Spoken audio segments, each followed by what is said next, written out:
명쾌한 해설을 해주실 뉴스 전문가 두 분 소개하겠습니다. 먼저 최진봉 성공회대 교수 나오셨습니다. 안녕하십니까? 안녕하세요. 어서 오십시오. 이어서 윤희석 전 국민의힘 대변인도 함께하겠습니다. 안녕하십니까? 자, 앞서 전해드렸듯이 제8회 전국 동시지방선거가 국민의힘의 압승으로 마무리됐습니다. 17곳 광역자치단체장 선거 가운데 국민의힘은 무려 12곳에서 승리를 거뒀습니다. 4년 전에 치러졌던 지방선거와 비교를 해봤습니다. 양쪽 그림 보시면 될 텐데요. 자, 지방 권력 구도가 완전히 뒤집혔다라는 걸 확인할 수가 있습니다. 어제 오후 7시 반 방송 3사 출구조사 결과가 일제히 발표된 이후에 양당 지도부의 표정은 확연히 엇갈렸습니다.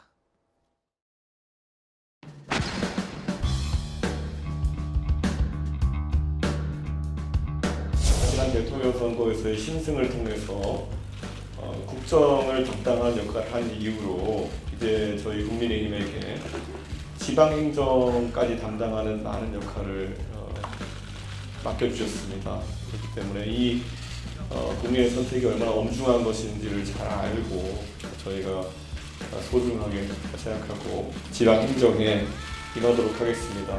대한민국을 분들에게 한 말씀 해주시죠. 밀치지 마세요.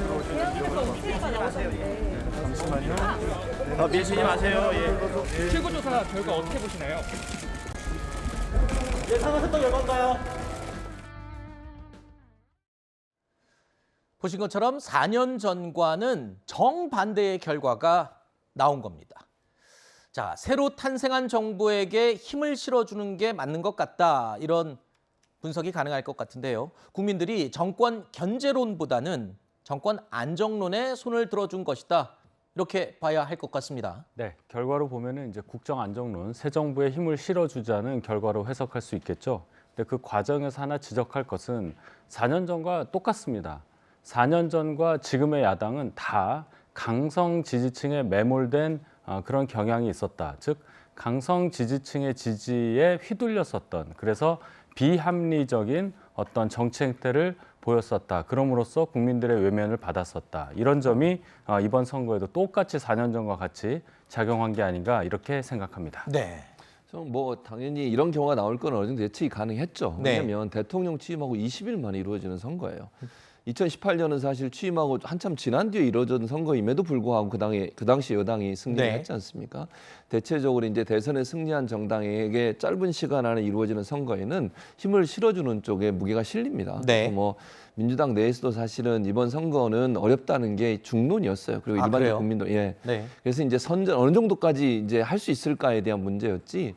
사실 뭐 이길 수 있다고 생각했던 분들은 제가 볼 때 거의 없었을 겁니다. 네. 분위기 자체가 그렇고 한미 정상회담도 최근에 있었잖아요. 네. 그런 여러 가지 이슈들이 국민들로 하여금 어쨌든 새로 출범한 정부가 안정적으로 집권을 좀 할 수 있도록 도와주는 그런 여론이 형성될 수밖에 없는 구도였다. 네. 그런 점에서 본다고 하면 민주당은 상당히 어려운 상황에서 선거를 치렀고 네. 또 이제 막판에 내분도 좀 일어나고 이런 부분들이 또 부정적 영향을 미쳤고 이러다 보니 결국은 이런 결과가 나오게 됐고요. 네. 민주당은 이제 뭐 여러 가지 그 변화와 쇄신을 반드시 해야 된다는 생각이 들고 일단 이제 국민의힘은 이런 지지를 받았으니 앞으로 국정을 잘 운영을 하셔야죠. 네네. 안 그러면 또 다시 국민들은 심판을 또 하실 수 있으니까 국정 네. 운영을 잘 하셔야 될 걸로 보여집니다. 자, 들으셨지만 국민들이 이렇게 정권 안정론에 힘을 실어준 이유, 당연히 일을 열심히 잘 해라라는 의미가 되겠죠. 4년 만에 지방선거에서 압승을 거둔 국민의힘 이준석 대표의 이야기를 들어보시죠.